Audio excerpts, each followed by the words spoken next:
मैं अक्षय कुमार की भूत बंगला मूवी को मेरे थिएटर्स में कभी नहीं चलने नहीं हूँ, वो भी कमाता हूँ, अपने दम पे कमाता हूँ, किसी से कुछ मांगा नहीं है कभी। 4 पिक्चरें 5 पिक्चरें। सरकार मैं किससे डर रहा हूँ? मैं थोड़ी किसी से डर के या सोच मैं। क्या आपने कभी उस खामोशी को महसूस किया है जो किसी बददे तूफान के आने से पहले छा जाती है?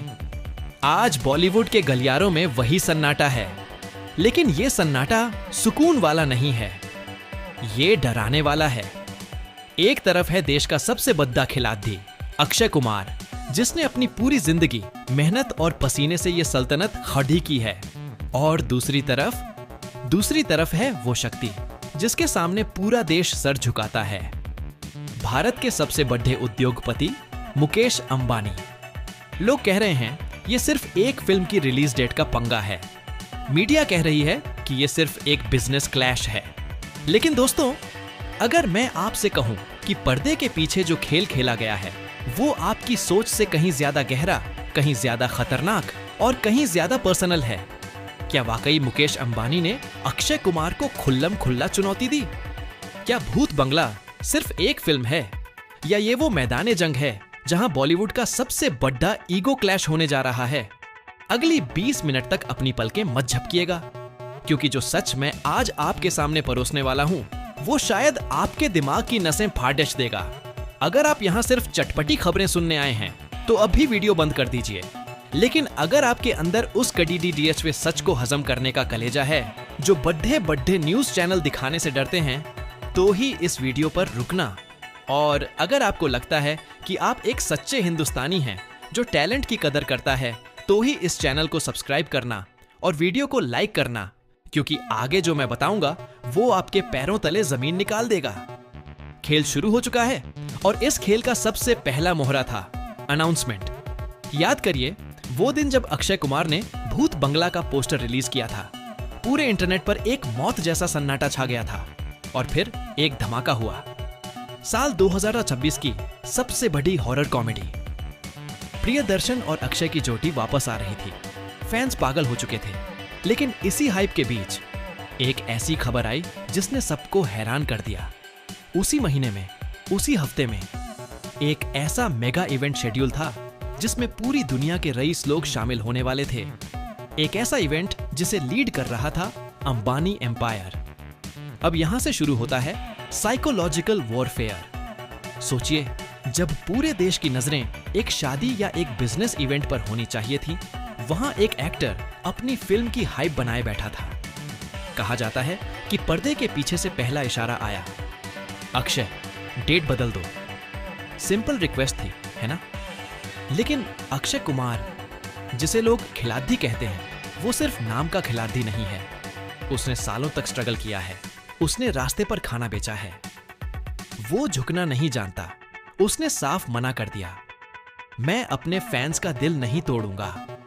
ये सिर्फ एक इनकार नहीं था दोस्तों, ये एक ऐसी ललकार थी जो सीधी मुकेश अंबानी के ईगो पर जाकर लगी। जब एक इंसान के पास इतना पैसा हो कि वो वक्त खरीद सके, तब उसे ना सुनने की आदत नहीं होती, और जब कोई उसे ना कहता है तो शुरू होता है तबाही का मंजर। लेकिन रुकिए, क्या आपको लगता है कि अंबानी जैसा बंदा सिर्फ एक फिल्म के लिए इतना बड़ा कदम उठाएगा? यहाँ एक और लूप है जो मैं आगे खोलूंगा। क्या इसके पीछे कोई पुरानी दुश्मनी थी, या फिर ये किसी ऐसी डील का हिस्सा था जो कभी पूरी नहीं हो पाई? इस सवाल को अपने दिमाग में रखिए, जवाब आगे मिलेगा। जब अक्षय ने झुकने से मना कर दिया तो अगले ही दिन जो हुआ उसने पूरी फिल्म इंडस्ट्री को हिला कर रख दिया।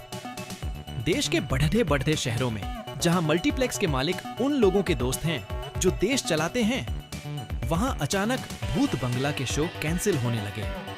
तस्वीर सोचिए, फैंस थिएटर के बाहर खाड़ी डीडी जमे हैं, हाथों में टिकट है, आंखों में उम्मीद है, लेकिन टिकट काउंटर पर एक बोर्ड लगा दिया जाता है, टेक्निकल इशू, स्क्रीनिंग सस्पेंडेड। क्या वाकई टेक्निकल इशू था? पूरे देश के 500 मल्टीप्लेक्स में एक साथ टेक्निकल फॉल्ट कैसे आ सकता है? ये कोई इत्तेफाक नहीं था, ये एक सर्जिकल स्ट्राइक थी। एक कलाकार की मेहनत पर, उसके पसीने पर, उसके ख्वाबों पर। लोगों का गुस्सा बढ़ने लगा। सोशल मीडिया पर जुराखुर जस्टिस फॉर अक्षय ट्रेंड करने लगा। लेकिन मेनस्ट्रीम मीडिया खामोश, बिल्कुल खामोश, क्योंकि उन्हें पता था कि अगर उन्होंने इस पर मुंह खोला तो उनके एड्स बंद हो जाएंगे, उनकी फंडिंग रुक जाएगी। ये होती है ताकत की असली दीवार। अक्षय कुमार ने जब ये देखा तो उनकी आंखों में वो गुस्सा था जो उन्होंने कभी स्क्रीन पर भी नहीं दिखाया था। उन्होंने एक प्रेस कॉन्फ्रेंस बुलाई। उनकी आवाज कांप नहीं रही थी, बल्कि उसमें एक गरज थी। उन्होंने कहा, अगर कोई पैसे के दम पर मेरी फिल्म रोकना चाहता है तो याद रखना, मैं हारने वाला खिलाड़ी नहीं हूं। यह बयान किसी का नाम लिए बिना दिया गया था, लेकिन निशाना बिल्कुल साफ था। अंबानी के एम्पायर की तरफ यह पहला खुला तीर था। और दोस्तों, जब तीर निकल जाता है तो जख्म गहरा होता है। अब बात करते हैं उस साइकोलॉजिकल ट्रिक की जो अक्सर बड़े बिजनेस हाउसेस यूज करते हैं। इसे कहते हैं द साइलेंस ऑफ पावर। अगले ही दिन एक इनडायरेक्ट स्टेटमेंट आता है, सिस्टम हमारा है, थिएटर्स हमारे हैं। अगर कोई एक्टर डिसिप्लिन तोड़ेगा तो उसे सबक सिखाया जाएगा। दोस्तों, ये डिसिप्लिन शब्द यहां सबसे बड़ा धोखा है। डिसिप्लिन का मतलब यहां रूल्स नहीं, बल्कि गुलामी था। वो चाहते थे कि अक्षय उनके मुताबिक चले, लेकिन अक्षय कुमार ने वो किया जो शायद कोई और सुपरस्टार करने की हिम्मत भी नहीं करता। उन्होंने एक वीडियो मैसेज डाला, सिंपल, रॉ और सीधा दिल तक पहुंचने वाला। दोस्तों, अगर ये लोग आपको थिएटर में मेरी फिल्म नहीं देखने दे रहे तो मैं खुद आपके घर तक फिल्म लेकर आऊंगा। और फिर वही हुआ जिसे डिजिटल क्रांति कहा गया। रातों रात भूत बंगला को YouTube पर एक डिजिटल टिकट मॉडल के साथ अपलोड कर दिया गया। ये बॉलीवुड के इतिहास की सबसे बड़ी बगावत थी। सोचिए, एक 400 करोड़ DH की फिल्म जिसे लोग 500 रुपए की टिकट पर देखने वाले थे, वो अब हर गरीब के मोबाइल पर थी। पूरा देश YouTube पर टूट पड़ा। ट्रैफिक इतना ज्यादा था कि YouTube के सर्वर्स तक स्लो हो गए। लोगों ने कहा, आज सिनेमा वाकई आजाद हो गया। लेकिन क्या आपको लगता है कि मुकेश अंबानी इसे चुपचाप देखते रहेंगे? उनका ईगो अब सिर्फ हर्ट नहीं हुआ था, वो जख्मी हो चुका था। कहा जाता है कि उन्होंने मीडिया में यहां तक कह दिया कि मैं YouTube तक को खरीदने की ताकत रखता हूं। अब यहां एक सवाल पैदा होता है, क्या ये सिर्फ एक फिल्म की लड़ाई है, या फिर ये आने वाले वक्त का वो ट्रेलर है जहां बड़े बिजनेस हाउसेस ये डिसाइड करेंगे कि आप क्या देखेंगे और क्या नहीं? चलिए थोड़ी गहराई में उतरते हैं। इंडियन मास साइकोलॉजी क्या कहती है? हमें हमेशा से अंडरडॉग पसंद है, वो बंदा जो अकेले पूरी सल्तनत से टकरा जाए। अक्षय कुमार उस वक्त वही अंडरडॉग बन चुके थे। लोग उन्हें सिर्फ एक एक्टर नहीं, बल्कि एक रिवॉल्यूशनरी मानने लगे। लेकिन दोस्तों, एक बात याद रखना, ताकत कभी हार नहीं मानती, वो सिर्फ अपना रास्ता बदलती है। जब भूत बंगला YouTube पर हिट हो गई तो मल्टीप्लेक्स के मालिकों को गुस्सा आया। उन्होंने अक्षय कुमार को बैन करने की धमकी दी। उन्होंने कहा कि अगर ऐसे ही चलता रहा तो थिएटर्स बंद हो जाएंगे। लेकिन सवाल यह है, थिएटर्स बंद होने का डर था या अंबानी के नाराज होने का डर? ये लड़ाई अब पैसा वर्सेस प्यार बन चुकी थी। एक तरफ वो लोग थे जो करोड़ों रुपए खर्च करके सिस्टम को कंट्रोल करना चाहते थे, और दूसरी तरफ वो फैंस थे जो अपने फेवरेट स्टार के लिए किसी भी हद तक जाने को तैयार थे। यहाँ एक और ऐसी बात है जो आपको हैरान कर देगी। भूत बंगला के अंदर कुछ ऐसे सीन्स थे जो सिस्टम पर चोट करते हैं। क्या यही वजह थी कि इसे रोकने की कोशिश की गई? क्या फिल्म के अंदर कोई ऐसा राज था जो किसी बड़े परिवार की पोल खोल रहा था? मैंने आपसे कहा था ना कि मैं कोई झूठी खबर नहीं दूंगा। पब्लिक परसेप्शन यही है कि फिल्म का कंटेंट इतना डेयरिंग था कि उसे ऊपर से दबाने का ऑर्डर आया। अक्षय ने उस कंटेंट को बदलने से मना कर दिया था। ये उनकी वफादारी थी अपने काम के लिए। अब जरा सोचिए उन लोगों के बारे में जो सरहद पर खड़े हैं। धुरंधर 2 के शहीदों की बात हो या देशभक्ति की, अक्षय कुमार हमेशा आगे रहे हैं। जब एक ऐसा इंसान जो देश के लिए हमेशा खड़ा रहता है, उसे जब देश का ही एक उद्योगपति दबाने की कोशिश करता है तो दर्द होता है। लोगों ने लिखा, हमें अंबानी के मॉल नहीं चाहिए, हमें हमारे खिलाड़ी की फिल्म चाहिए। ये गुस्सा धीरे धीरे एक आंदोलन में बदल गया। अक्षय कुमार ने साबित कर दिया कि असली ताकत कुर्सी में नहीं, बल्कि जनता के दिल में होती है।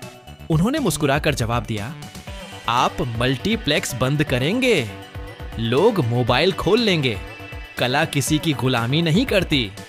ये लाइन, ये सिर्फ एक डायलॉग नहीं था, ये एक तमाचा था उस सिस्टम पर जो हर चीज को अपनी जागीर समझता है। लेकिन दोस्तों, अब भी कहानी खत्म नहीं हुई है। असली ट्विस्ट तो अब आने वाला है। कहा जा रहा है कि इस कंट्रोवर्सी के बाद बॉलीवुड दो हिस्सों में बंट गया है।